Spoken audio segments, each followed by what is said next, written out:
Punong barangay sang Alegre Oton tinguan nga makakuha sang kopya sang deed of donation sang right of way sa nasambit nga barangay nga ginpakudalan sang nakabakal sang duta. Yaring balita ang aton gitutukan.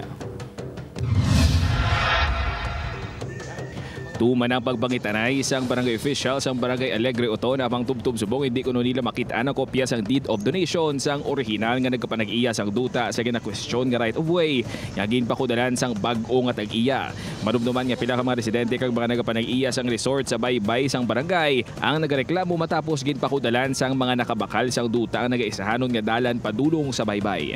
Suno sa punong barangay plano sini nga magpadulong sa Manila gud nga magkuha sa kopya sang deed of donation.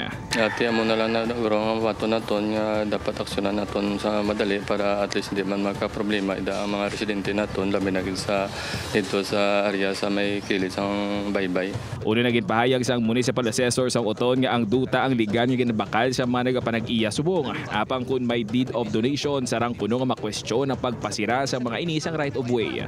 Subong adlaw na tanan ang magsapol ang punong barangay kag alkalde sang Banwa para sa nagakaigong atikang sa reklamo sa mga apektado nga pumuluyo. Nagpanawagan naman ini sa mga residente nga ipaiway ang gamo sa pagpangita sang solusyon sa problema. So, actually, ginmunuhan ko na ang mga pumuluyo dira nga kung ano ang mga problema dapat hindi lang kamo